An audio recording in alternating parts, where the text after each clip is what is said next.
So let's talk about XRP. XRP is right now sitting at $2.2. You don't need to take my word for it. It is loading. I'm going to show it to you. 2.21.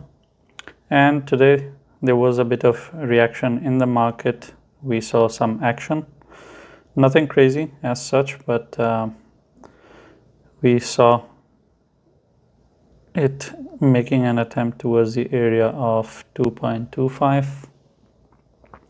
But of course our area is 2.3, and above 2.3 there is no journey or whatsoever. The only thing that we are seeing is wicks. There are no candle bodies yet. And if we stick to this narrative, the only thing that is left behind is the story of going down. Of course, the going down would totally depend on $2. $2 is our last support area. If it goes below the area of $2, we would expect that now XRP has finally started its downward journey. Let's take a bit of recap how the month of April played out. In April, we saw some action, we saw some drama, we saw the XRP taking a deep dive, and that was around 5th, what is it? Is it 5th? 6th of April.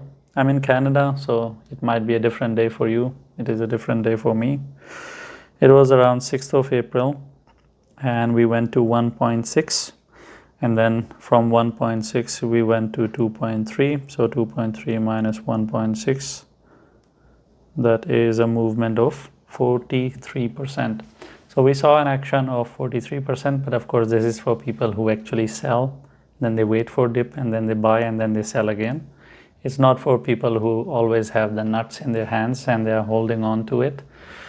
This is more for people who try to do swings. When it goes high, they know that, okay, it's time to take an exit, and then they wait it out until it goes low.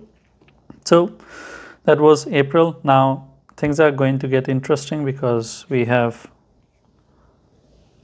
this structure in place. This structure 70% of the time, as I've mentioned previously, it goes down. If it decides to go down, it will be just a continuation of the downward journey.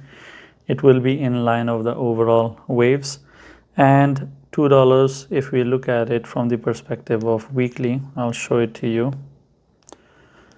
$2 is an extremely important area. We have not lost this area, and once we lose this area of $2, it is going to be aggressive because it is going to deliver on this overall horrible structure. It's a mutated head and shoulder structure. So many shoulders. At least over here is one shoulder, and then there is a head, and this shoulder is mutated. It has two parts to it. But at the end of the day, if we just look at it from perspective of double top or triple top, it is a bearish structure. It doesn't matter how you look at it. So going below the area of $2 is going to be dramatic. It is going to have an aggressive impact, but we need to lose $2 area for more than 2 days. We need 2 daily closings below the area of $2. Only after that we can be conclusive that, okay, the downward journey has started. If we are not going to see 2 daily candles below it, we stick to the story of $2 to $2.3 journey, and that's pretty much it. For our $2.6 journey, it needs to break above 2.3 for more than 2 days. Then our next target is 2.6. And that's pretty much it. In the month of May, I'm expecting it to be a month that opens bullish and then starts crapping itself later on. So at least the starting was nice. So I'll give it a week, and then we will start seeing its real colors.